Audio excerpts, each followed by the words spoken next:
everyone just says, South Africa are pretty one-dimensional, but they're starting to open their eyes and horizons, how to, in the other country, beat them for another World Cup. Oh, I like the sound of that. I just need a quick little score prediction. Yes. Okay. All Blacks versus the Springboks. Jimmy Gopperth. 28-18. For the Boks. Come on, Jimmy.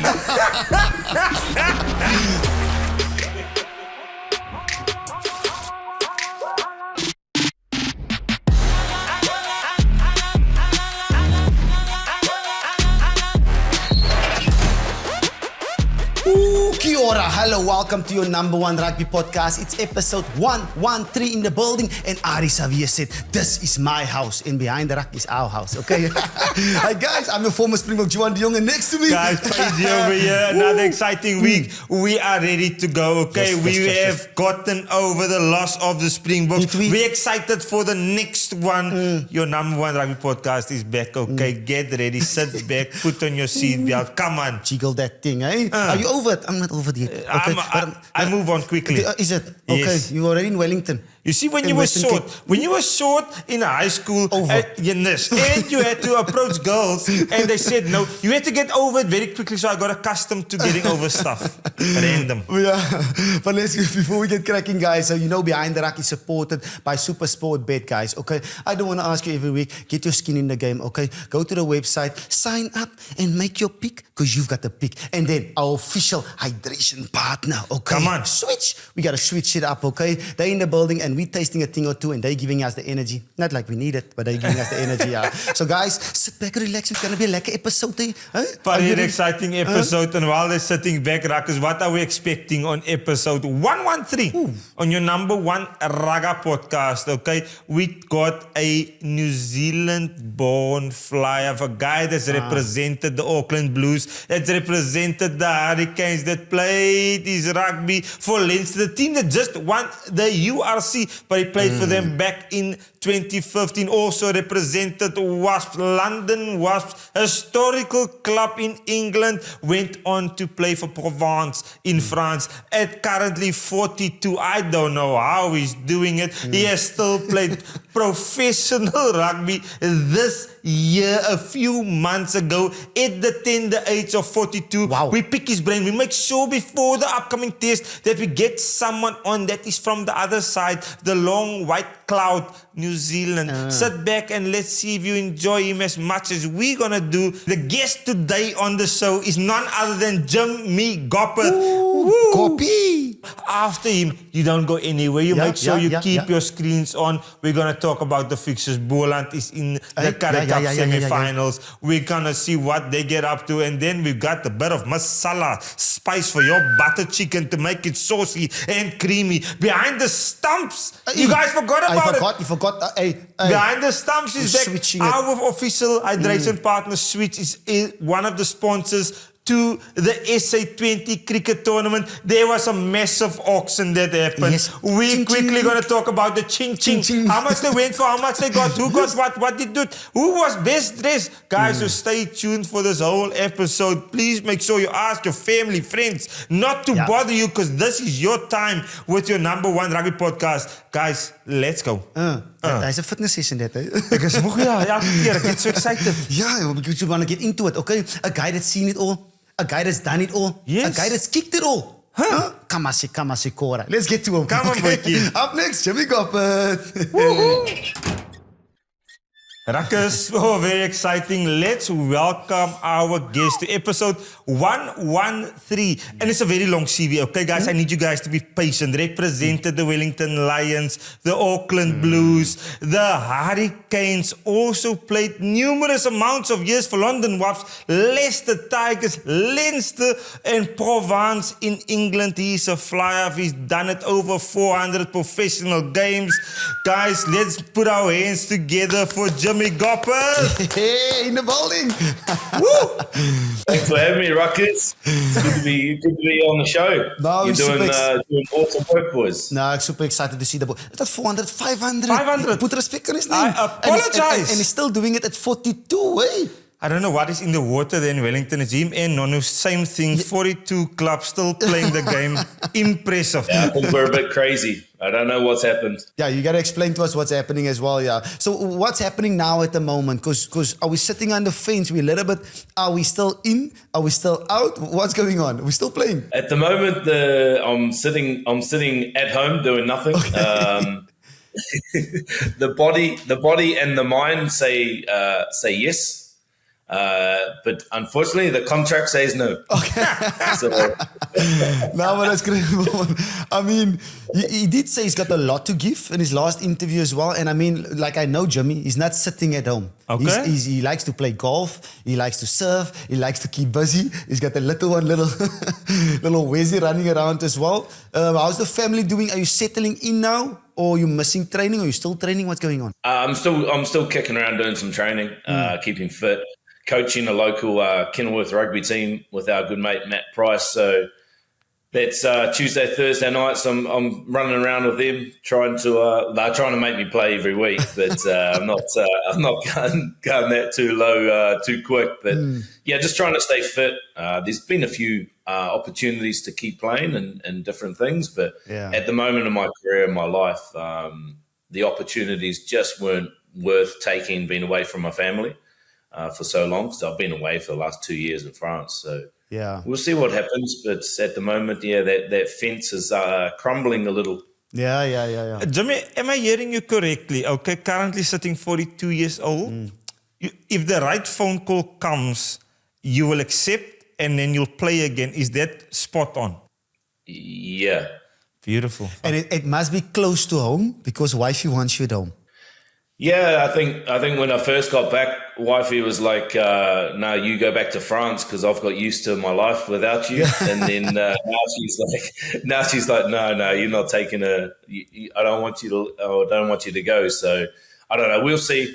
I think it's a hard one, isn't it? Because you know me, Juba, and I'm so competitive, and my mindset and my mind's saying, "Keep going," and especially when other people say, there's no way you can retire, it's a bit of a motivation, but that day is coming. That day has to come someday. And Jimmy, currently you played the last 2 years as a 40-year-old. Did the game become easier for you when you got older compared to a younger Jimmy Gopperth playing in New Zealand? Did rugby become easy that you could see a lot more better? You understood a little bit, you had more time as you got older in your career, especially playing the fly-off position? Yeah, you're definitely right. It definitely came. It's not physically, it's not easier because the game has changed. The game has changed since I first started.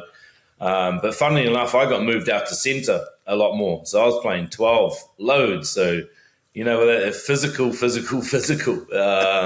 I thought the older I got, I would stay at 10, but for some reason they moved me out to 12 to be the hitman. But no, it does come. You get experience, don't you? You see the flows of the game in and out of sort of the tempo of the game, and you can sort of use your nous and your experiences to guide the team around different places. But geez, it's getting more physical these days. The boys are just big, powerful men. Yeah, no, it's tough, especially 42 to keep up with the big boys, yeah. But Jimmy, I mean, you started your career in Wellington, and there's a big clash in Wellington, but you also played a little bit for the Blues at Eden Park, and the boys were in Eden Park. Thoughts in this past weekend, 50 caps, 50 tests for the All Blacks, protecting that against the Springboks. How was the game for you? Yeah, it was obviously you could see there's been a nervousness within the All Blacks, and I know there was a lot of nervousness around New Zealand.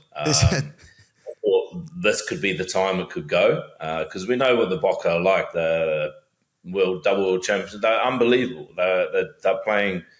Their team sheet came out. There's a lot of experience in that team, but unfortunately for me, I think the weather just dictated the match. Yeah, there was a lot of errors on both sides. New Zealand were just very fortunate to get a great start. And, when you get a good start and the weather's really bad, it's quite hard to claw your way back into it. But, yeah, there was a lot of errors in that game, wasn't there? It wasn't the finest watching, but the last 10 minutes were pretty intense. And, Jimmy, for you, New Zealand-born Kiwi, what is that support like for the All Blacks? we obviously very fanatical in South Africa. Sometimes it clouds our judgment. We can't see past a Springbok loss. But for you guys, growing up, loving the All Blacks, supporting the All Blacks, what is that like? It sounds like we're very similar. The All Blacks is everything. And if they lose, the country shuts down. It's just crazy. It's everyone takes the loss right to heart. We all love the All Blacks and we grew up watching them win, to be honest. And, when a loss comes, it hits hard. New Zealand public, they like to think they're very informed rugby viewers and they know a lot about the game. So if there's a loss, there's a lot of backlash. Everyone has their opinion and tries to say, they should have done this, they should have done that. So thankfully, in the weekend, Eden Park's record stayed intact. Yeah. And what makes Eden Park so special? Especially you played there for the Blues as well. What is it? Is it just is it something about the stadium? Is it the people in Auckland? Yeah, there's just an aura about it, isn't there? It's, and it's like anything, any sort of team you guys have been involved with as well. Once you get on a winning streak, it's something just grows within the culture and in the environment, and you don't want to let that slip. So I think it's now, as you say, there's this massive aura about Eden Park, and I bet you those players going there have got a lot of nervousness about, we got to keep this intact here. So it gives them a little bit of extra motivation. Yeah, because that's what the thing he said, Adi. This is my house. This is my house. God okay. damn, Adi. We're not going to go there. Okay. Yeah. But Jim, if we look at Wellington, you've played there, okay? What is different compared to an Auckland? Now, the Springbok team this week will be based in Wellington. What can we expect from Wellington? I know from previously playing there as a 9, when you kick, it's a different swirl in the stadium. Yeah. There is Westpac Stadium. Westpac Stadium. Sky Stadium now. So, in essence, it's a completely different set of circumstances that both teams are going to play with. Am I correct when I do that analogy? Yeah, exactly. Wellington's really, really tough. I haven't actually looked at the weather forecast, what it's predicted this weekend. But if there's a lot of wind, it's really tough. Like you've played there. It swirls. Yeah. So there's not a wind that you're into it or you're with it. On the left hand of the side of the pitch, it could be against. On the right side, you're with it. So it's actually really hard to judge. To especially for the kickers, for the line-out throwers, it can cause havoc. And but it's a great pitch underfoot. There's no problems with that. So if we get the right weather, it's just the rain. As long as the rain stays away, the wind's okay. We can deal with that, and hopefully it's going to be a good game. And from a local perspective, I know some of the Springboks are ruckers. They are watching. So maybe there's a Mani, there's a Sasa that's currently tuning into the show. If you could give some homegrown advice to especially the 9s and 10s, how do you kick in the wind? What used to work for you, especially playing at that stadium? Close my eyes and hit the ball as hard as I could. No, it's crazy. You think it doesn't move as much as you think, but it's like on one side when you run out of the tunnel, it'll always go right to left, and then I've had a kick from the 40-meter line on the left-hand side, which I aimed at the far corner post, and it turned a right angle and went through the post. That's how crazy it can go. But no, those boys they'll figure it out. They have a captain's run there the day before, and hopefully they got the same conditions. And with the weather conditions, we can expect anything. Because you remember the final, that mistiness you couldn't even see on TV, also at the Westpac Stadium a couple of years ago. That was in Christchurch. Or was that in Christchurch? Okay, I got my stuff wrong. Okay. 2006 Super Rugby final. Oh, okay. Another one I lost. But listen, when it comes to the Cape Town, it's called the Cape Town Westpac Stadium.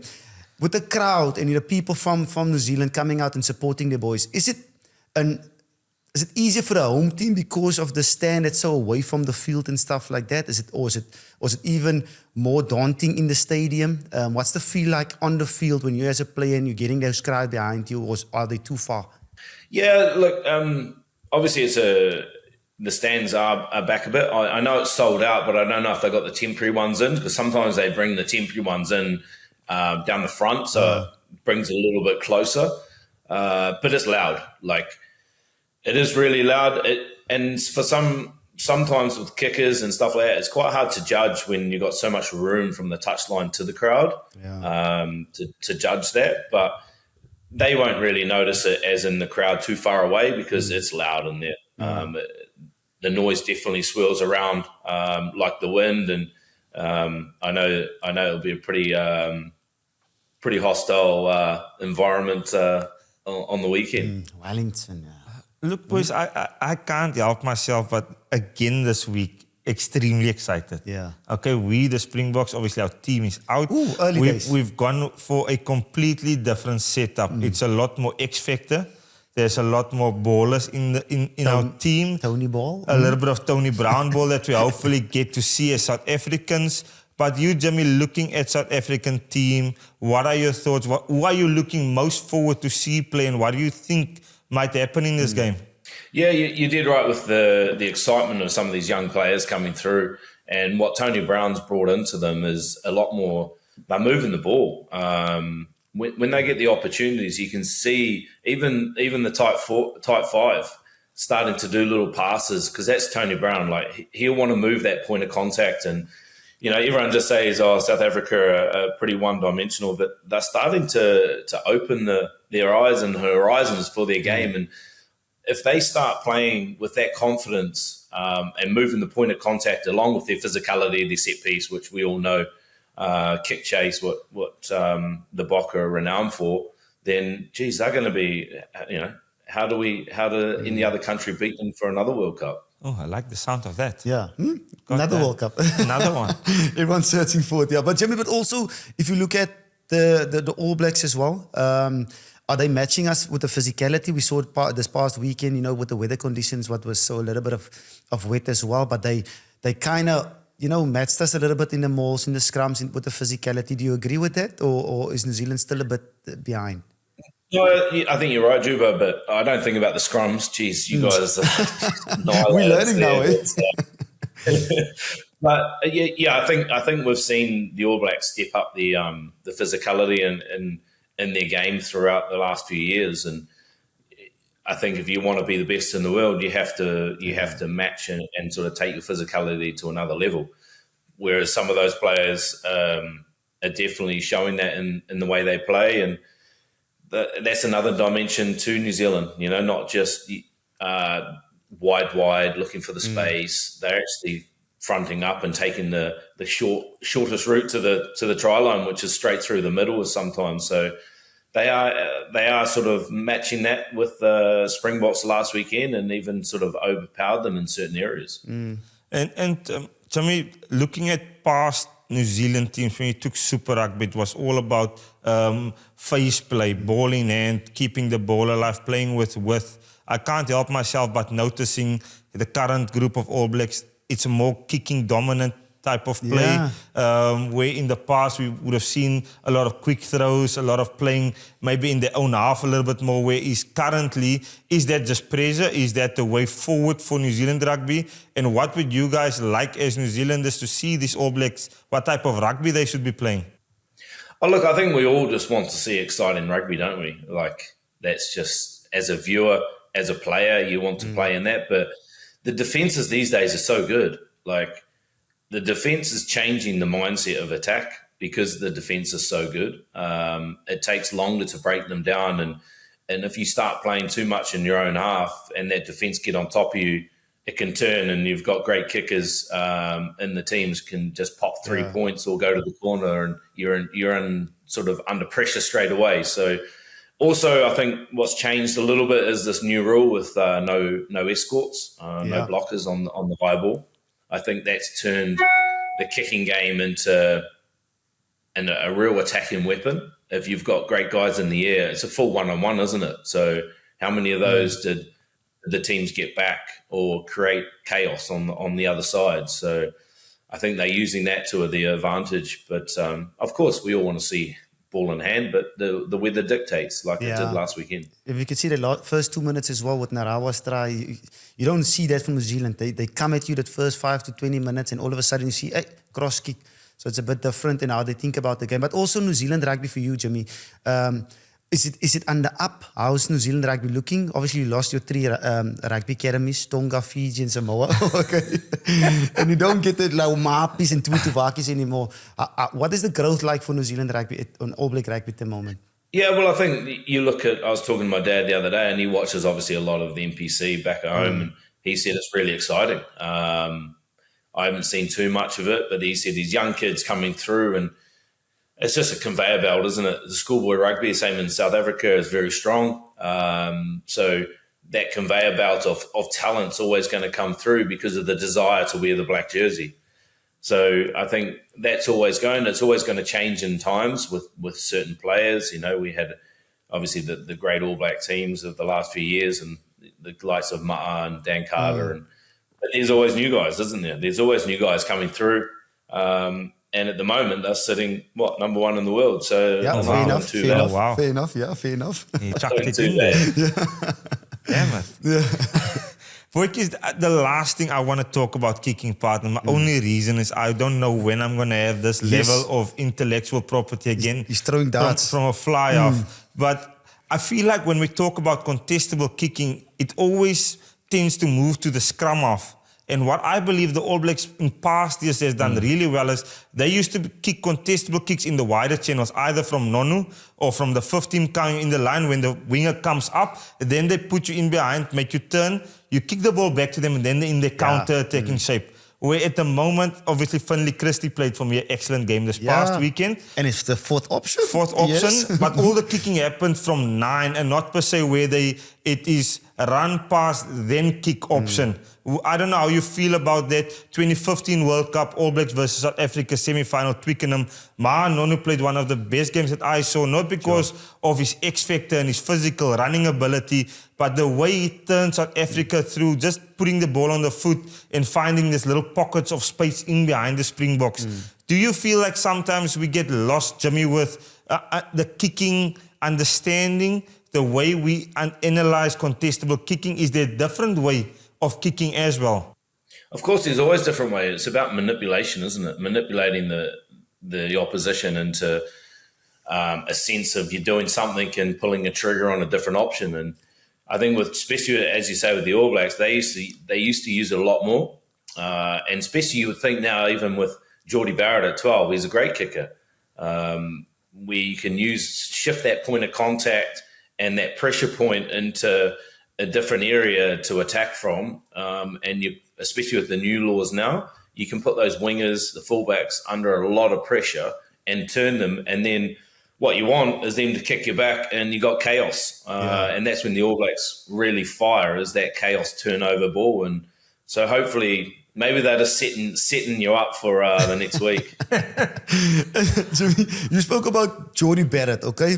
And I like these terms the New Zealanders and the Maoris. It's first 5-8 in the second 5-8. We are used to our second 5-8 in the first 5-8, especially you guys at Mertens and Carter. It was a nice little conveyor belt coming through. But now you're like in between. Is it the Barrett or is it Mackenzie as well? What is your thoughts, especially that crucial position? Because you got Richie Mo'unga obviously coming next year as well. And 12 as well. Lomapi, Sunnyball got massive momentum, physicality. I'm not too sure Geordie Barrett has that. What's your thoughts on first 5 and second 5-8? Yeah, obviously first 5-8 is always the hot topic in New Zealand, isn't it? It's just the one that everyone talks about. And obviously Richie's coming back next year, who add another bit of spice to that debate. But I think, Bodie's been playing pretty well lately. He's giving good options and both feet kicking. And then Damien adds that sort of spark in those last sort of 20 minutes. Obviously, he had to come on a lot earlier last week, which sort of mixed that up. But yeah, there's always going to be a debate. Look, I do think Geordie's physical. I think he showed that in the URC when he played for Leinster. He was the difference to them, and not just in attack, it was in defence. He makes, if you play a Cameron for quite a bit, he might not be making the big shots, but he's making a lot of defensive reads and the defensive work, and also he's got a good attacking game. So I think Geordie will be that number 112 for a long time. He adds that second 5'8", as you say, and I think we just need to use him a bit more as a ball player and start moving that point of contact a little bit more. So I think the days in the All Blacks, everyone's always talks about Ma. Ma's a phenomenal rugby player, and but he had to adapt his game, didn't he? He wasn't just he was a physical player, but as you say, he pulled out, started his long pass, started his kicking game to adapt. So players are good enough these days to go, but I think Geordie is going to be 12 going forward. Yeah, it's just one thing, Jimmy. I always use the term first 5 and second 5'8". Why is it first 5'8" and second 5'8"? That's a great question. Yeah. Why is the 10 a first 5'8" and why is the 12 the second 5'8"? And why is the 13 a 13 5'8"? I don't know. Like there's 5 in the back, isn't it? It's the fifth. The fifth player, the 5'8". He's the I don't know. It's what I used to call him as a young kid, and that's how it is. Okay. But over here, it's standoff, fly half. God knows. But second 5 and first 5'8", it's because they try and get them two the same. Okay. You know, like they're a half of each other. They're trying to ball play. They're both the generals in the team. So yeah, I was trying to figure it out. I was thinking to myself, 8 plus 5, can it be? No, it's not minus 1. Before we go on, Jimmy, to your career and what you've achieved, I've got one question. As a flyer growing up in New Zealand, is there ever a time that you looked at the South African forwards and said, geez, I would have loved to play behind that pack of forwards? Oh, yeah, for sure. For sure. It's an armchair ride, isn't it? It's a lot of protection. It's a lot of protection. Yeah. But then when I ended up playing against the South African boys, I was like, I wish I was on the other side. That just beat me up. I remember at Wasp as well, when Ashley played, he said, it is nice to play behind Ashley. Just momentum.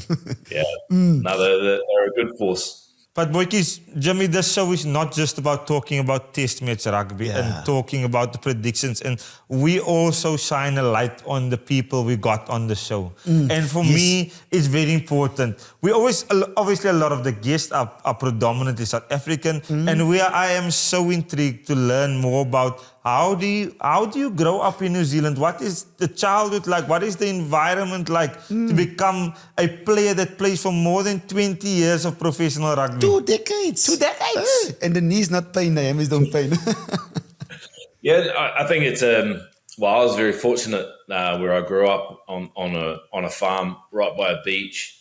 So I had a pretty full-on outdoor life growing up, and rugby was everything. I think actually my dad said the other day, I thought I started when I was like 2 years old or something, but my old man reckons he had to fight to get me to rugby to start. I didn't want to go, but then obviously got into it, and the whole community is all about rugby. So your Saturdays are spent, the juniors in the morning, everyone goes, watches that. You finish your game, you go and get your pie, your can of Coke and your chips. And then you watch the Colts, and then the senior Bs play, and then the seniors play, and then the old man's in the bar afterwards and drinking, and all the kids are running around outside in the dark on the field, and you probably go home about 1 a.m. in the morning. Beautiful. Yeah. So that was Saturday. That's how I grew up. Jimmy, quickly, a farm close to the beach. Explain. Where is it in New Zealand? And I've never heard that one. Where you get best of both worlds. Yeah. So I've grew up in a little country town called Pihama, which is a place in Opanaki and Taranaki. So obviously everyone knows Taranaki. It's about an hour south of New Plymouth, and we're dairy farmers. And it's literally you jump on your motorbike and you be at the beach in about 2.5, 3 minutes. So it's right on the coastline.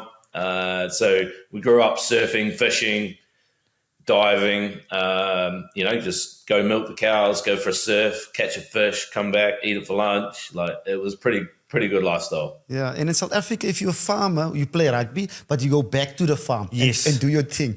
Why are you sitting in England and you're not milking the cows and stuff? Well, you know, though, you have kids, and the kids dominate your life. So You got to my follow kids them. are British now, so they wouldn't have a clue about farming. Jimmy, listen here. 2002 made his debut. Also as a junior, as a youngster, especially for Wellington and the Hurricanes. When you started, especially in the first 5, 8, okay? Nice. But then you also had guys like Tano Maga outside of you, Jerry Collins and these boys, playing with these boys.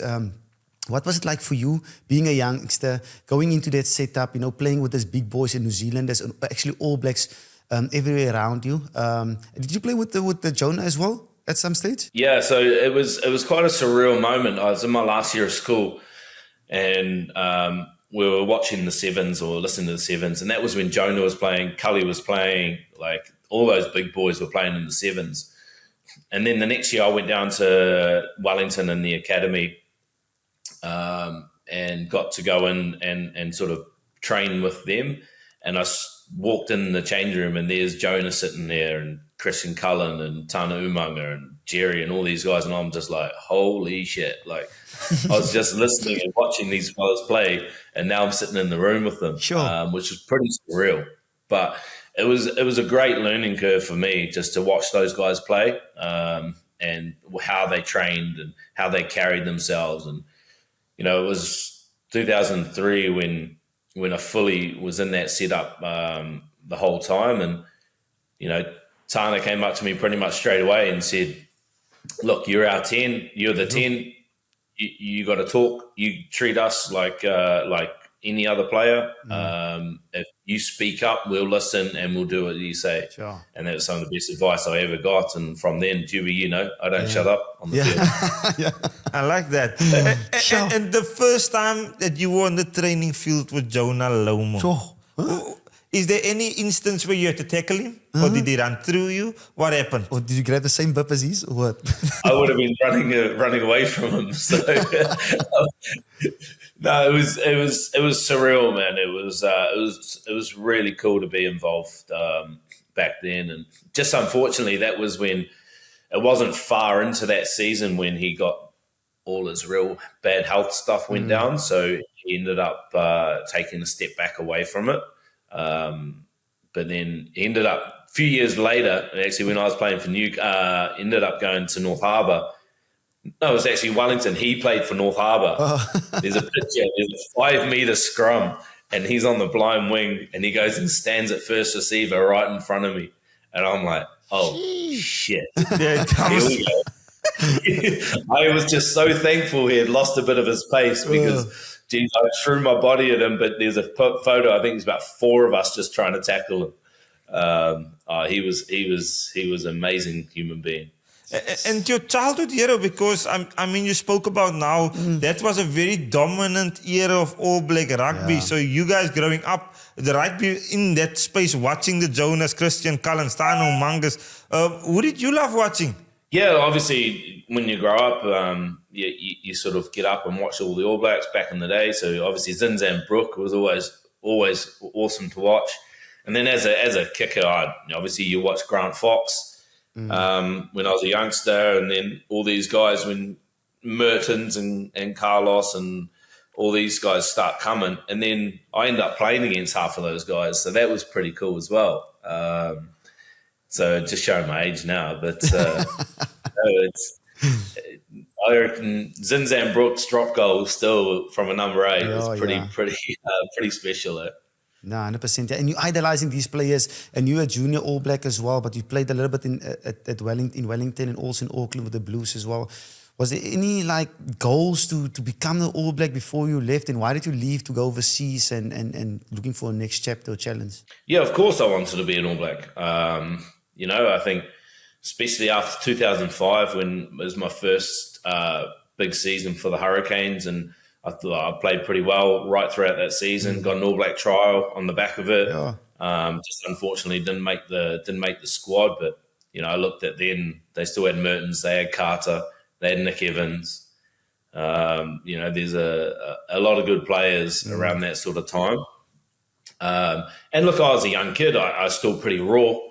Every time I got the ball, I'd try and break the line. It was just my sort of style, so I had a lot to learn. And I sort of got stuck behind a few guys around that sort of time. And so I said to myself, look, there's an opportunity to go overseas and just learn a little bit and then come back and be a bit more wiser and a bit more stronger and give it a good shot for the All Blacks. And that was in 2009, and what's it, 2025? I'm still sitting there. Never went back. Jeez, Mix. and what was the main thing for falling in love overseas? Was it the way the clubs treated you, the fact that you got accustomed to the lifestyle? Why did you think for, what is it, how many years have you been there, that you've adapted so well to playing in the Northern Hemisphere? Yeah, I think when you first come over, it's a bit like, it's an eye-opener, isn't it? Like New Zealand, we're at the bottom of the earth. And when you're in New Zealand, you think it's everything. And, a big trip is, a 4-hour flight to Australia. But you come over here and you can be in Europe in an hour and a half. And all around, there's just access to everywhere. It just opens your eyes. And the rugby, it took me a while to get used to, because when I first came over, it was 10-man rugby, to be honest. And then over the years, it just changed and got a lot more dynamic, and everyone started playing a lot more. And for some reason, I just sort of, I suppose, grasped that sort of European way with the Southern Hemisphere way, and sort of tried to build my game around that. And it seemed to go down quite well with teams, and they kept wanting me to stay. Yeah. And the time in Europe, you went Leinster, and then you were at Newcastle and Wasp as well. Why did you pick these clubs? Is it type of style of playing?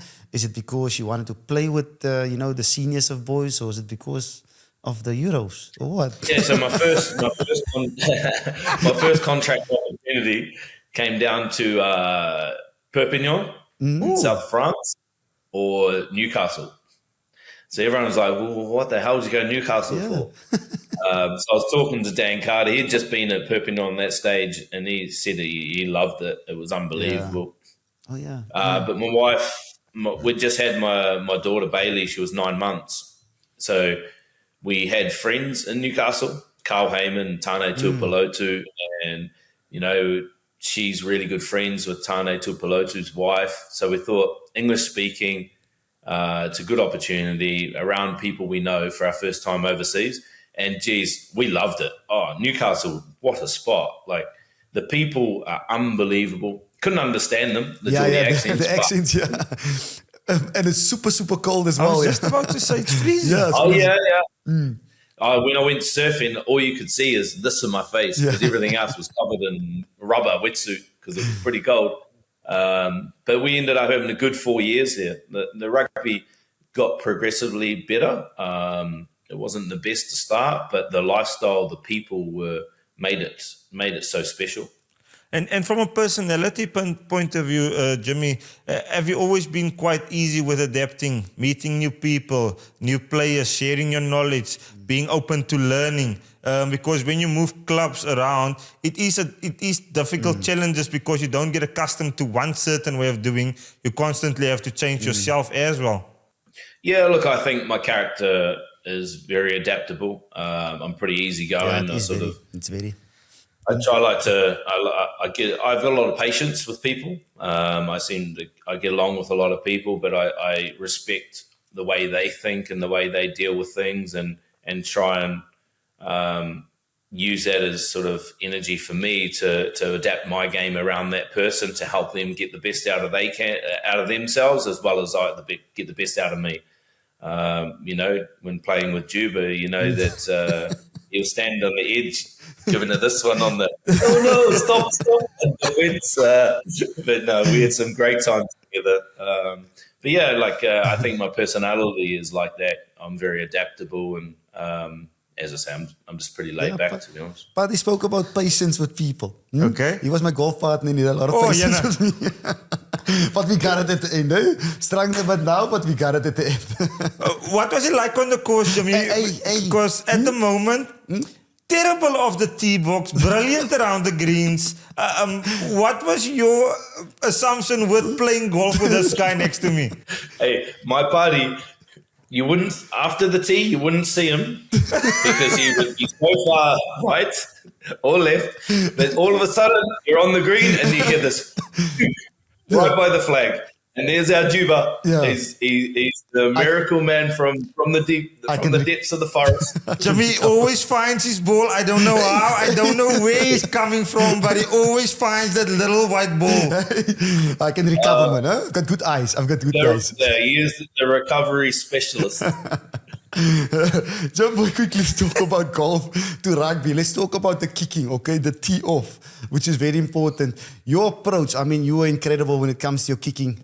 You've told, you sung some teams, you made some clinical kicking, especially when it comes to playoff times and getting your team into finals and stuff like that. What's it like for you, that part of your game, and how do you see that part of your game? Because you've got a way different technique to all the other boys. Yeah, well, it's a part of the game I really love. I sort of thrive on it, and it's a thing when we talked about back in the, when I grew up on a farm. My dad put some posts up in the cow field, and I was kicking from a young age. I just had to, every time the cows came into that paddock, they'd rub up against it and destroy my posts. So I had to redo them every fortnight. But yeah, it's a part of the game where I feel really comfortable, and it's because I know my process inside and out, and I use a lot of visualization when I'm in bed, and I still do it now. It's just a habit. So I see that ball going through the post, and as soon as I put that ball on the tee, for some reason I just know it's going over, and if it doesn't, I know the next one will. And I think that confidence I have in my process and my ability, and the fact that I actually love thriving on that sort of job, so to speak. Well, that area of the game is something I always enjoy, and I've had some pretty special moments. And you're a guy, you get people that when the big moment comes, they want it. They want the ball. They want to be the guy that makes it happen. Are you that type of person, Jimmy? Yeah, I'll always do what the team wants, but if they say 3, and I'm like, yep, let's go. Like there's no questions of, maybe, it's yes straight away. Give me the ball, I'll have a crack. Win or lose, it's I'll put my name on the line. Yeah, ice in the veins. And what has been some of your biggest kicks in your career that you've made, and then also on the flip side, maybe a big kick that you've missed in the past? Yeah, I've had a few. I actually sunk my first drop goal at the end of the game to sink the Stormers one day, We need to find that in Manawatu in the Bucket Heads in Palmerston North. But I think the biggest one that stands out is for Wasps against Exeter Chiefs in the Heineken Cup quarter-final. Oh, yeah. Not just the fact that, it was a big process. We're down by, was it about 14 or 13 points or something like that. It was 7 minutes to go, and we score 2 converted tries, and we score the last one overtime. So I've got a kick from the sideline, the right-hand touchline. The game's finished, so we're down by 1 point, and I managed to nail it, and the celebrations afterwards was just immense, and I think that one will always stay pretty close to me. Fortunately, I haven't had too many where I've missed. Beautiful. Last play. I did have one when I was with Provence. We played with some teams play with these real shit balls. They're called B Rugby. Yep. Honestly, I'd rather kick a watermelon than kick these. And it was at a penalty. It was about 50 out, and I knew I just knew I wasn't going to have the legs, but I had to have a crack, and it dropped short. But other than that, it's I've been very. I've had a few to draw or win games, and thankfully, most of them have gone the right way. Yeah, yes. And your mental approach, because you just said now, nothing fazes you really, but you get those moments where you miss one penalty, you miss 2 penalties, And also in the flip side of it, playing 500 games, a lot of those games is probably like you need to get yourself up for it. Playing week in and week out, and you still play like 80 minutes in your late 30s as well, just to get that mental of getting yourself up, body's tired, getting yourself ready for games, and making sure that you're playing 120%. Yeah, so firstly, take lots of painkillers. Be honest, yeah. The tramadol and stuff. No, I think it's like that's probably why I've played so long. It's because I love the game. I love game day, and so for me, I didn't really have to get myself up. It just happened organically, naturally. I loved game day, and I think I've always said to myself, when that day comes when I'm finding it really hard to get up for a game, or I'm not quite in it. Yeah, you have days when you're a bit mentally drained and tired, you do have those days, but 9 times out of 10, I'm ready for it. As soon as I cross that white line, I'm ready to go. And I think the competitiveness and the drive to play on Saturday, because that's what we do, isn't it? We train all week, not for anything. We want to play on the Saturday. Yeah. 100%. Oh, guys, now that Jimmy's talking, I really didn't like the training part. The playing part was always the best part. Fun. Yeah. But then it's whenever I had to do live tackling or rucking. Rucking used to frustrate me, Jimmy. I never got it. Yeah, why a 9 you stand behind? Exactly. I used to ask the coaches, Coach, can I go do some box kicks or do a bit of passing? Like, no, we need rucking. I was like, doesn't make sense that we do rucking in training. 100%, yeah. I always had the theory, you're either going to ruck or you're not going to ruck it. You don't need to train it. But yeah, that's why that's why you're nice. That's why I'm retired. Yeah.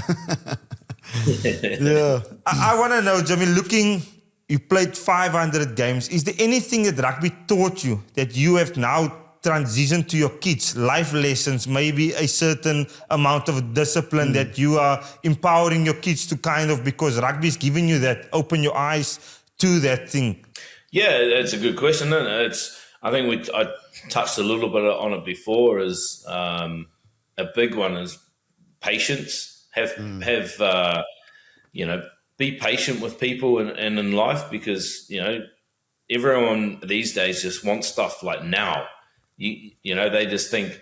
I see these young kids as well, like coming into they get one match. They make their debut and they think they've made it. Yeah. Whereas you got to work your way through and be patient and take your opportunities when they come, but also just be humble about it. And I think humility is one thing I try and teach my kids. Just be humble and work to your dreams, and you never know, with a bit of hard work, because nothing's easy. You don't get stuff handed on a platter. I've had to work incredibly hard to be where I'm at, and that hard work, dedication is something that I think if you have in life, your world's your oyster, isn't it? Yeah, 100%. That's powerful. Like 2 decades patience of hard work and patience. Difficult. Yeah, that's why it's so successful. Yeah, but before we go, I just need a quick little score prediction. Yes. Okay. For this weekend's coming. Okay, Wellington, it's Sky Stadium, All Blacks versus the Springboks. Jimmy Gopperth, go ahead. 28-18. For the Boks. Come on, Jimmy. Let's just gotta check these things. Check his pulse, partner. Check his pulse. Yeah, you never know. 28-18 for the All Blacks. Okay. Okay, we'll have to see about that. Yeah, Chimboy, thank you very much for your time. I really appreciate your time. I know you've got a lot going on and you're getting yourself ready for that next challenge in battle. And it was lovely to have you on the show and sharing your experiences. And all the best to the family, and send my regards to Sarah and the family. Hope you guys are all good that side and enjoying it. And Jimmy, if you ever want to come visit Cape Town again, we can arrange a golf trip, okay? Then you have an excuse to the family to why you have to come to South Africa, Yes. okay? Behind the Ruck, maybe have a live session with Jimmy Gopperth talking rugby, but we play 3 rounds of golf in that weekend. Yes, 100%. There you go. Come to South Africa, Bokke. I don't need an excuse to come to Cape Town. I love it there. So, absolute pleasure, boys. Thanks for having me along. The Ruckers, I love what you do. You're doing awesome. Appreciate it. Thanks, Jim Boy. Hey, guys, Jimmy Gopperth. But he's gone with the All Blacks. He's gone 2 with points. the All Blacks. Not even 1.2 points. Okay, we see that, Jimmy. Yeah. We take note of it. Yeah. But what a story, man. What a legend. He's done a lot for world rugby, actually. 2 decades. How? I don't know how. I really don't know how. Him currently still 42 playing the game of rugby. Ma and Nonu playing for Toulon. They're competing? Competing. I don't know what is in the milk. Obviously, if you Ruckers listen to the episode, he's a dairy farmer, grew up. So there's something in the milk down there in New Zealand that's founded. Strong protein. Okay. Strong You need to protein. give Sia Eben on them all of that milk so they can play until their 40s. Yeah, 100%. Yeah. But partner, let's get to real stuff, okay? We talk about Rugby World Cup, the Women's Rugby World Cup. We're in the quarter-finals this Saturday at 2 o'clock. It's All Blacks versus Black Ferns. versus South African Black women. Ferns versus 2 times, okay, 9 o'clock, and then you wait for 2 o'clock, and we're going up against New Zealand twice today. But we support our women. Win or lose, we are proud. But I believe they're going to put up a massive showing, 100%, yeah. They're going to show the world, okay, backs against the wall, but who cares? South Africa is behind them, and they've already made us proud. It doesn't matter. Exactly. Yes. They can throw the full kitchen sink. Alles. Take that. See if you guys can handle the pressure. We're coming. As says, hele momentum. As forward momentum. From the back. Rosie. Okay, belom soos 'n Rosie en 'n Makolan. Beautiful. Let's go. Libyanse 3 points, 2 points. Come on. We're fully behind South Africa. Let's get behind the girls at 2 o'clock on Saturday. It's going to be showtime. We behind them. So all the best to the women's Springboks. What do you think is going to happen? Quickly, real prediction, analyst prediction. What is your pick?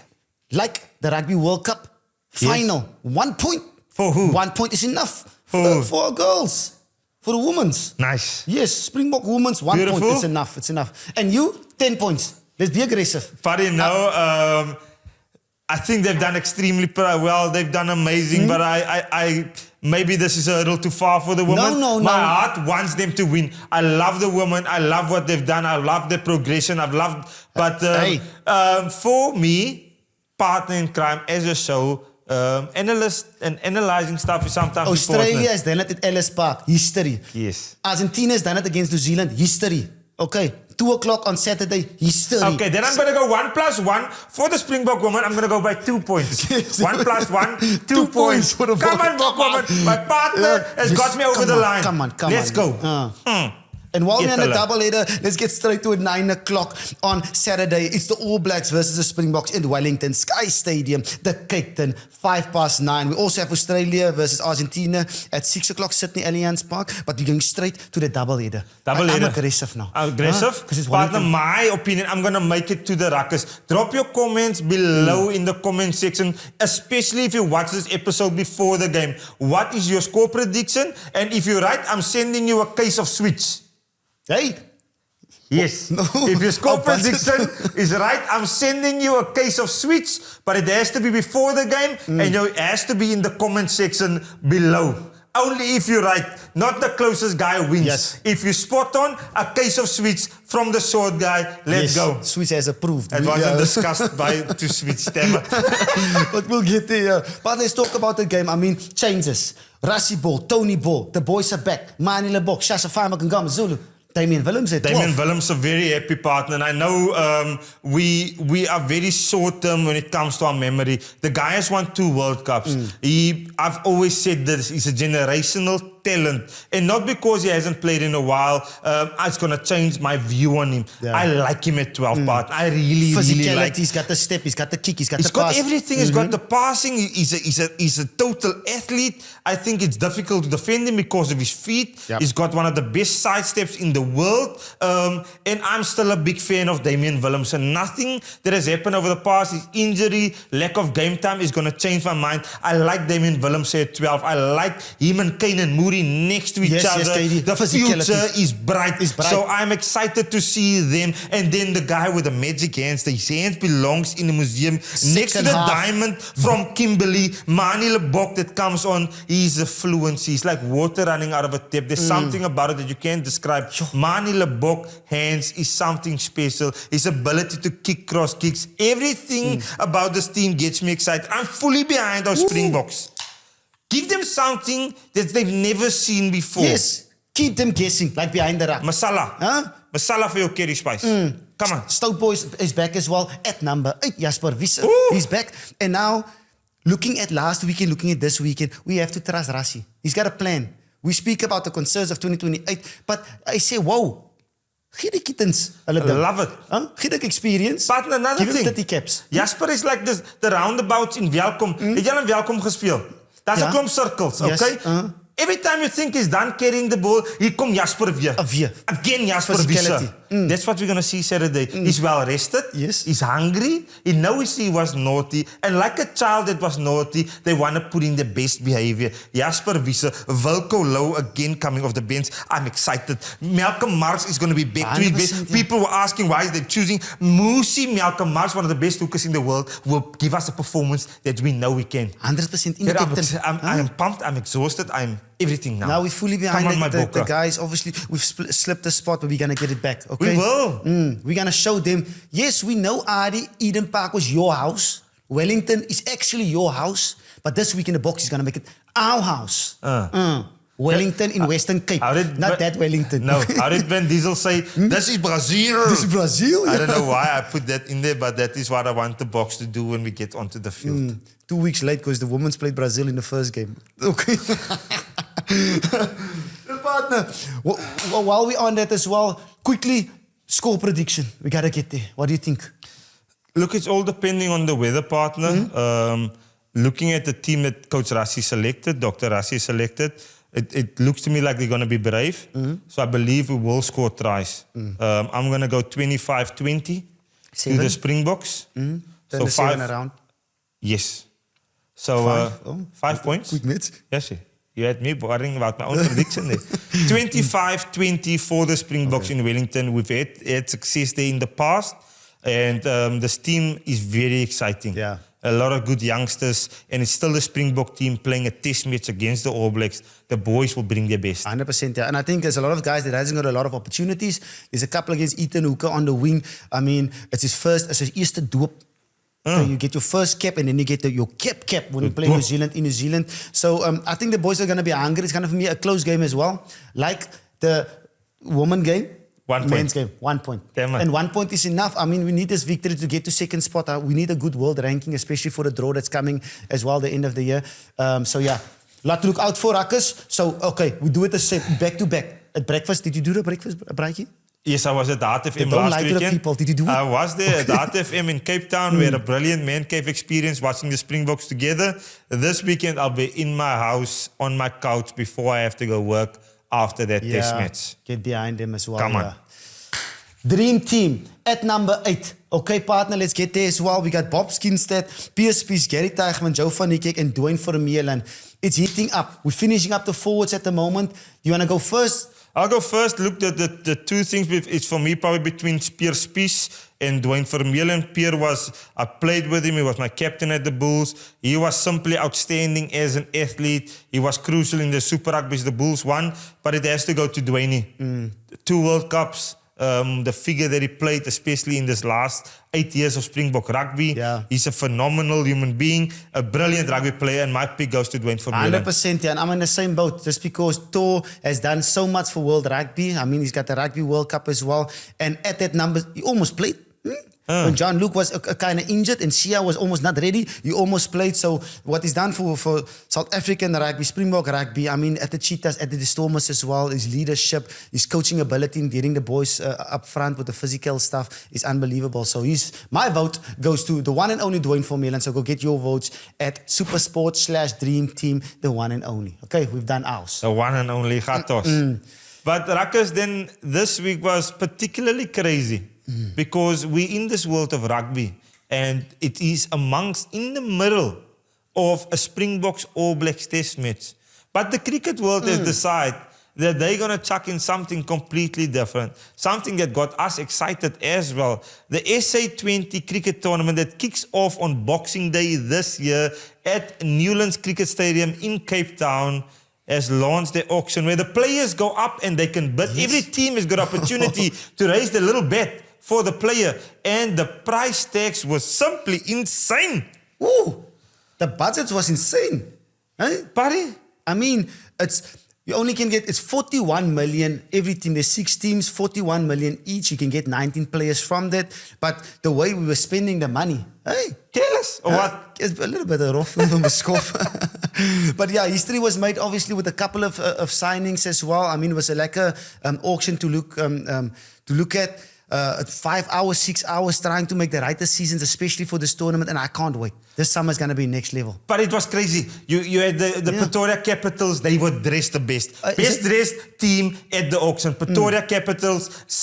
Ganguly, what a legend. Left-hander batsman. Absolutely love him. He was there making the big decisions, okay? Then you had Sangakkara there for the Paarl Royals, a team from the Boland, okay? Pink In his glasses looking like Galtier, the coach from France. They were simply awesome. But the price tags, a special mention to one of Oudtshoorn born children. Bartman. Neil Bartman. Ottas, as is known. Beautiful. Got rewarded with a 5.1 million rand contract. I want to give him one of these. 100%, yeah. Just brilliant for our kids from the garden route to have something to look forward to. So Ottas got an excellent price tag there.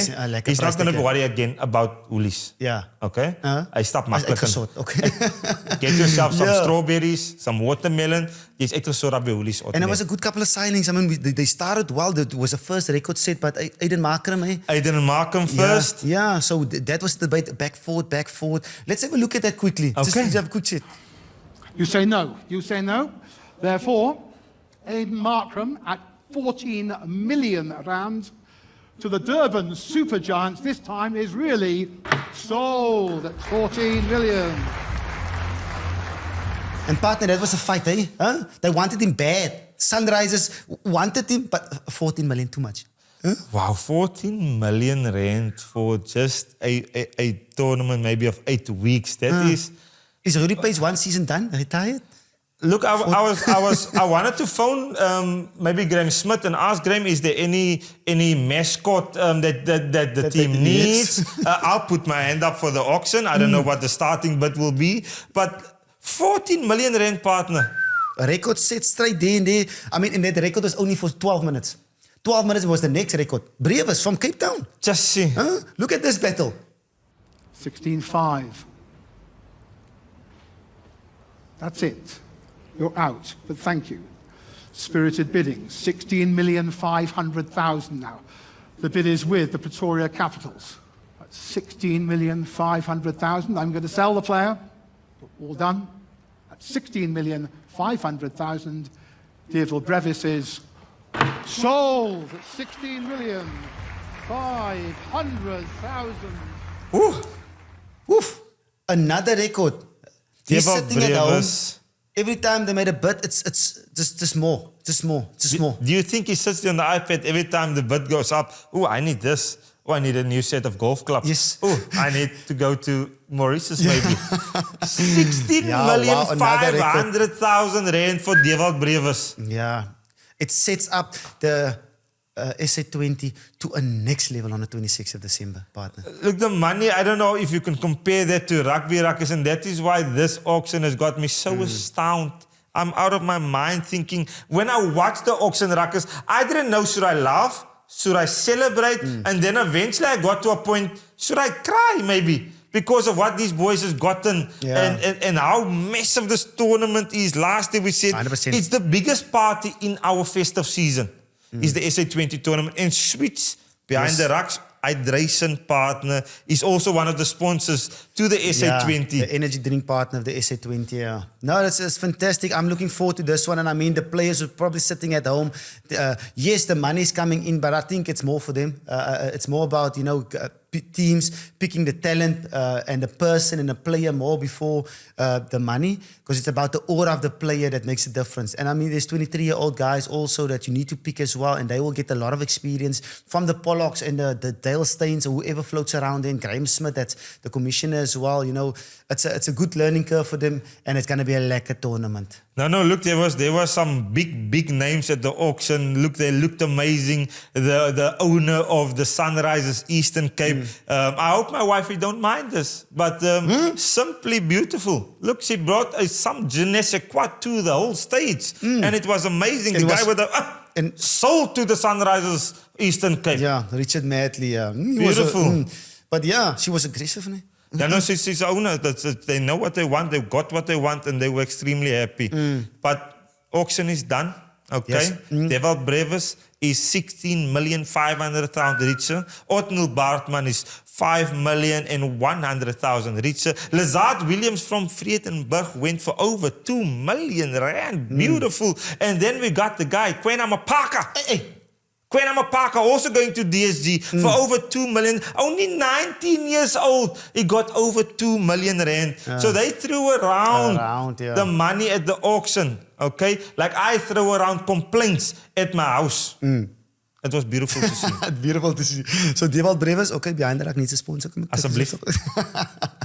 Yeah, partner, I mean, a crack of episode. We can't wait for SA20 that's coming in December as well. But most important, we speak about Wellington in New Zealand. That's more important. Not the one in the Western Cape, in New Zealand. Exactly. Fantastic episode. The Ruckers. Okay, Behind the Ruck is supported by SuperSport Bet, the one and only SuperSport Bet, guys. So get your skin in the game, please. And then our official hydration sponsor, partner, Switch. We got to switch it up as well, guys. So go check out the website. Stay with us.